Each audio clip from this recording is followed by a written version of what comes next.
Well, that Weird Al, I guess when you're a rock star, if that's what you can call. What do you call him? What classification is he, Ralph? He is a parody artist. A parody artist. And minor demigod. Minor demigod. I told you, this is his Prince. If I have Prince, he has Weird Al. I know. I may get all choked up.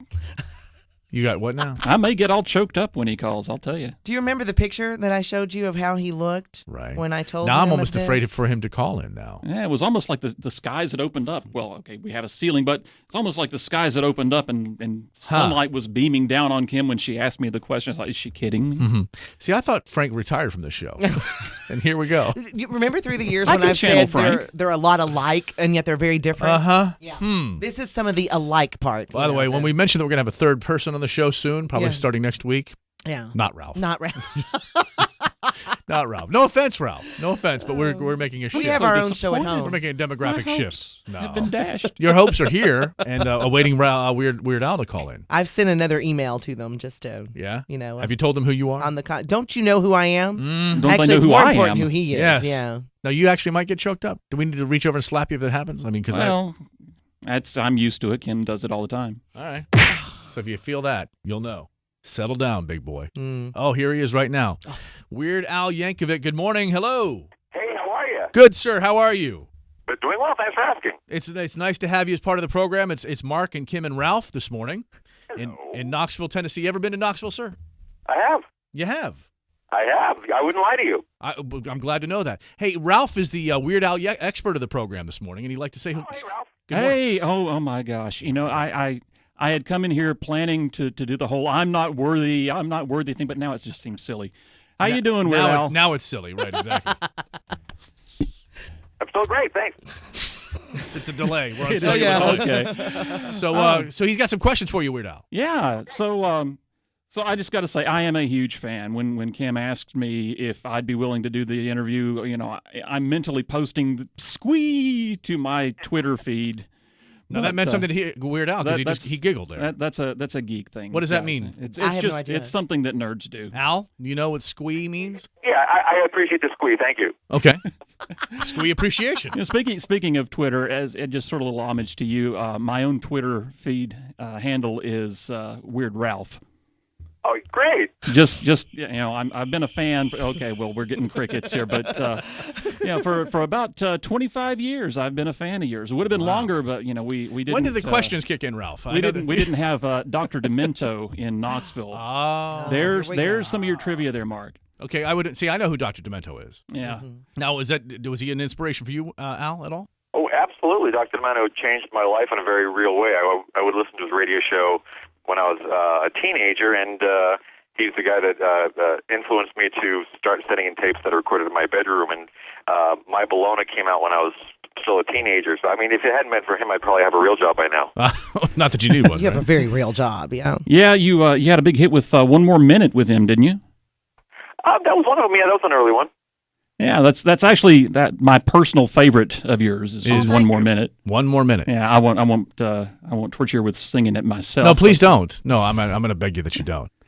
So in terms of questions, I got to say, you know, naturally one of my all-time favorite movies is UHF, and occasionally if you know, Kim's in the kitchen, you know, needing a spatula, I'll immediately suggest we go to Spatula City. He does. But, see, I'm completely lost again. He does, and I'm lost too. But he gets a big kick. Couple that had spatulas tattooed on their stomachs as a sign of their eternal love for each other, and then they broke up the next week.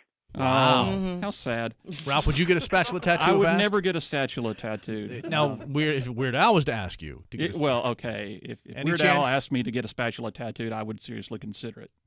Yes? Al? You going to ask him? You going to ask him? To get a spatula tattoo in honor of you? Yeah, you got my blessing.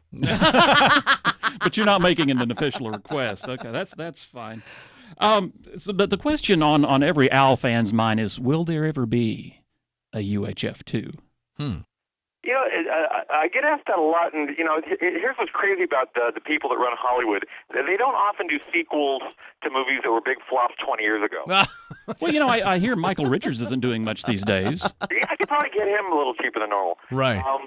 No, I don't. Michael was great in the movie, by the way. But how big of a flop was it? I mean, if this man right here, I know about it too. Well, I mean, you it's do. a cult classic. I mean, it may have not done as well in the box office as it could, but It wasn't an expensive movie to make, so it's not like the studio lost money, but it tested so well that they were expecting it to be a blockbuster. They thought, oh, this is going to be great. This is going to save the studio.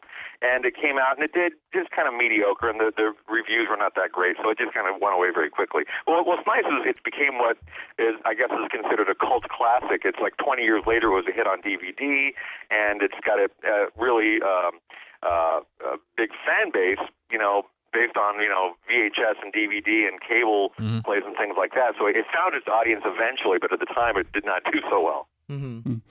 So, okay, I've got one quick music question before we get to your book. On your song "Fat," sometimes when you and I are singing along, and you get to the line, ham on whole wheat, all right. Why is it that you didn't go with the more obvious "or rye"? Wow, technical question, dude. Because I just try not to be obvious. Okay, well, I thought that might be it. Make a little left turn. Like you're expecting me to say rye. Rye, exactly. Yep. So all right. All right. Works out. Tell me about the book. Is the book sitting on our desk? And I didn't even know. I didn't know because I'm not a. Of course, we had the first one in our house. I'm not too. Weird Ralph. I'm not Weird Ralph. So Yeah, as soon as I knew that the first one was coming out, I knew that I was getting that one. Yeah. How do you get into books, Al? Well, I've always wanted to write children's literature. I've been a big fan of Dr. Seuss and Shel Silverstein my whole life, and I was given the opportunity a few years ago by HarperCollins. They kind of made a blanket invitation if I ever wanted to write a children's book, they would love to put it out. So I said, okay, I'll give it a shot. And I did When I Grow Up, and that became a New York Times bestseller. And I thought, well, maybe I'll do another one. And the new one just came out today. It's called. So an actual bestseller? Oh, it's awesome. It was. Yeah. Yeah, I could tell you had some Seuss influences there for the first one. I mean, I was a huge Dr. Seuss fan when I was a kid. I would go to the public library and check out all the books and memorize them word for word. So I just loved his word. So if there wasn't a music career, could you retire on book sales? I mean, is it like huge for you? Don't lie. No. I mean, it's something that I do because I love to do it. Right. It's nice to make a living at it, though, right? I probably wouldn't starve, but right. Okay. I mean, I prefer to, it's not like I'm giving up touring and recording to write children's books, but it's something that I love to do, and I'd like to keep doing both. Cool. Guys, I gotta go. You gotta go? Oh. But you showed up so late, though, Al. Yeah.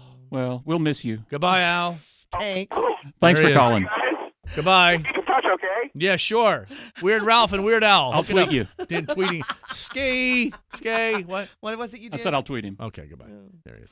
Our hard out was 23? Yeah. Our new hard out. He sent me another email. Who did? Mike, the guy that was saying okay. we gotta close it down, guys. Well done, Ralph. Oh, well, thank you. Well done. It was quite enjoyable. I can tell. I didn't know when the questions were going to start, but it was good. Well, you gotta warm up to these things. I mean, I can't just start peppering him. Peppering him. Yeah, that's what, he's Al. You got to take it easy on him, right? He's fragile and all. Well, congratulations. Well, thank How do you feel? I feel like $1 million. Would you like us to autograph this moment for you? Here, bend over. There you go. You can tattoo my spatula. Yes. Oh, wow. And on those words, we'll be back after these words. All right, check this. Did you